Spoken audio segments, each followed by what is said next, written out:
Audio Jungle।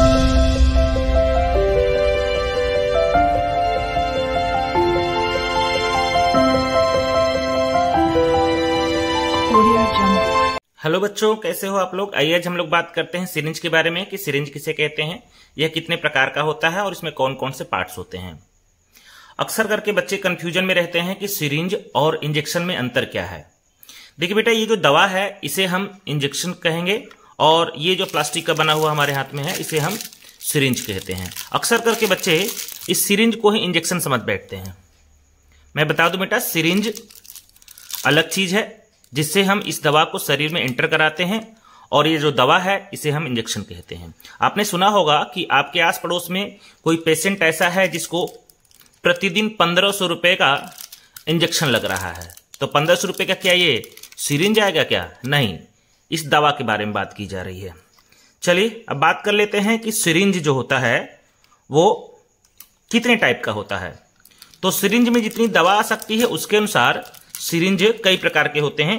Specially जो आपके सामने मैंने यहां लिख रखा है 1 ml का सिरिंज आता है, 2, 3, 5 ml का आता है, 10, 20, 30 ml का आता है और 50 ml का आता है। इनकी अलग अलग कैटेगरी है। जो 1 ml का सिरिंज होता है उसका प्रयोग किया जाता है इंसुलिन का इंजेक्शन लगाने के लिए। जो मधुमेह रोगी होते हैं, शुगर के पेशेंट जो होते हैं, उन्हें इंसुलिन का इंजेक्शन देने के लिए 1 ml का सिरिंज प्रयोग में लाया जाता है, इसलिए इसे इंसुलिन सिरिंज भी कहते हैं। जो 2, 3 और 5 ml का होता है सिरिंज, ये नॉर्मल सिरिंज होता है। इसका प्रयोग स्पेशली IM और IV इंजेक्शन देने के लिए और या फिर ब्लड को कलेक्ट करने के लिए प्रयोग किया जाता है। जब भी हम बाजू पे कोई इंजेक्शन देते हैं IM इंजेक्शन, तो हम 2 ml का सिरिंज का प्रयोग करते हैं, क्योंकि बाजू पे 2 ml से अधिक इंजेक्शन नहीं दे सकते। वहीं अगर बुटक पे अगर इंजेक्शन देने के बारे में बात की जाए तो हम लोग 5 ml के सिरिंज का चुनाव करते हैं। 3 या 5 ml के सिरिंज का चुनाव करते हैं। 5 ml से अधिक बुटक पे IM इंजेक्शन नहीं दिया जा सकता।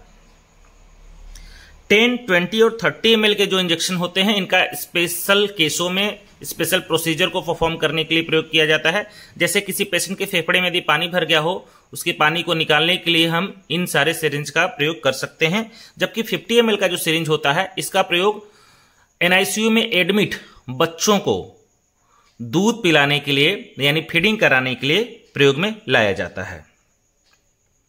अब आगे देख लेते हैं, इनका और भी प्रयोग किया जा सकता है, लेकिन मैं खास तौर पे जो प्रयोग होते हैं मैंने उनके बारे में आपको बताया है। अब चलिए बात कर लेते हैं सिरिंज के कौन कौन से पार्ट्स होते हैं।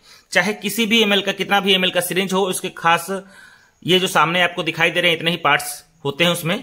तो चलिए स्पेशली 4 पार्ट होते हैं: प्लंजर, बैरल, निडल और निडल कैप। प्लंजर जो होता है आपके सामने मैंने ये बना रखा है। इस प्लास्टिक के कीप नुमा रचना में ये जो स्ट्रक्चर होता है इसे हम प्लंजर कहते हैं। प्लंजर के 2 भाग होते हैं जिसे हम आगे पीछे खींच सकते हैं। प्लंजर के 2 भाग होते हैं। जहां पे हम अंगूठा से प्रेस करते हैं उसे हम प्लंजर फ्लेंज कहते हैं, और इसका अगला भाग जहां पे रबर की सील, रबर का स्ट्रक्चर लगा हुआ होता है, रबर लगा हुआ होता है जो दवा को खींचता है अपनी ओर, इसे हम सील कहते हैं। इसे पिस्टन भी कहा जाता है। तो आपने देखा प्लंजर, इसके अंदर पड़ी हुई रचना को प्लंजर कहेंगे। इसके 2 भाग होंगे, पिछले भाग को हम प्लंजर फ्लेंज कहेंगे जबकि अगले भाग को सील कहेंगे। अब आ जाते हैं, ये वाली जो रचना होती है कीपनुमा, इसे हम बैरल कहते हैं। बैरल में भी 2 भाग होते हैं। बैरल का जो पिछला भाग होता है उसे हम बैरल फ्लेंज कहते हैं। इसे अंगुलियों में फंसाया जाता है अपने, तो इसे हम बैरल फ्लेंज कहते हैं। और इसका अगला भाग जहां पे निडल को कनेक्ट किया जाता है उसे हम टिप कहते हैं। इसे एडाप्टर अथवा ल्यूर लॉक भी कहा जा सकता है। आपने देखा होगा कि बैरल के ऊपर मार्किंग होती है जो ये बताती है कि कितनी दवा खींचना है, 1, 2, 3 करके लिखा हुआ होता है इस पे। इस मार्किंग को स्केल कहा जाता है। अब आगे आइए आते हैं तीसरे पॉइंट पे। तीसरा पॉइंट जो होता है, इसका तीसरा जो भाग होता है वो निडल होता है। किसी भी निडल में 3 प्रमुख भाग होते हैं। जो प्लास्टिक का बना हुआ पहला भाग होता है जो इससे अटैच होता है उसे हम हब कहते हैं, और इसके बाद स्टील की बनी हुई निडल होती है, इसे हम साफ्ट कहते हैं। और इसका अगला भाग नुकीला होता है जहां बड़ा सा छेद दिखाई देता है, इस छेद को हम बीवेल कहते हैं। यह छेद अंदर की ओर, चूंकि ये निडल खाली होती, खोखली होती है, तो ये जो अंदर गुफा है इस गुफा को हम ल्यूमेन कहते हैं, कैविटी को हम ल्यूमेन कहते हैं। अब निडल को प्रोटेक्ट करने के लिए एक कैप आती है, उसे हम निडल कैप कहते हैं। तो जैसा कि आपने देखा निडल कितने पार्ट्स होते हैं, अब आइए मैं इसको प्रैक्टिकल करके आपको दिखा देता हूं। एक निडल है मेरे पास, इस निडल को मैं खोल करके देखिए यहाँ पे ये 3 ml का निडल है, तो इसे मैं खोल करके इसके पार्ट्स के बारे में आपको दिखा दे रहा हूं। देखिए सबसे पहले प्लंजर के बारे में बात कर रहा था मैं, तो ये है उसका प्लंजर, ये पूरा प्लंजर है। इसका पिछला भाग ये प्लंजर फ्लेंज है, ये वाला भाग, और इसका अगला भाग जहां रबर लगा हुआ है इसे हम क्या कहे थे, सील, तो ये सील है।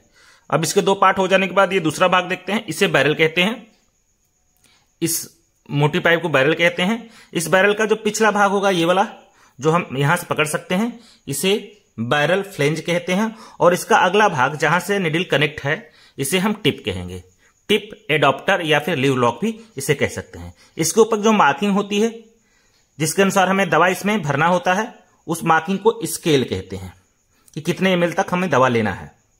अब आगे बात कर लेते हैं, ये 2 भाग खत्म हो गए, तीसरे पार्ट पे आते हैं। ये हो जाता है हमारा निडल, ये निडल है तीसरा पार्ट। निडल में हमने बताया था जैसा कि 3 पार्ट आपको, तो ये जो प्लास्टिक का बना हुआ हिस्सा है इसे हम हब कहेंगे, जो कि आपके टिप से, बैरल के टिप से कनेक्ट होता है, इसे हम हब कहते हैं। और अगला सिरा जो होगा इसका पूरा ये स्टील का बना हुआ होगा, इसे हम शाफ्ट कहेंगे। और यहां पे मैं आपको दिखा नहीं पा रहा हूं, यहां पे कटा हुआ भाग मिलेगा आपको, नुकीला भाग, तो कि क्षेत्रफल इसका जानबूझ के कम किया जाता है ताकि इजिली ये प्रवेश कर सके मांस में। तो ये कटा हुआ भाग क्या है, बीवेल है, और इसके अंदर जो कैविटी है, जो खाली जगह है नहर नाली लुमा, उसे हम क्या कहेंगे, लुमेन कहेंगे। और ये जो हिस्सा है इसका ये है कैप। तो आशा करता हूं कि मेरी यह वीडियो सिरिंज संबंधी आपको पसंद आई होगी। यदि पसंद आई तो इसे लाइक करें, चैनल पे यदि नए हैं तो इसे सब्सक्राइब कर लें ताकि आने वाली वीडियो आपको मिल जाया करे। और हाँ, अपने दोस्तों के साथ शेयर करना बिल्कुल ना भूलें।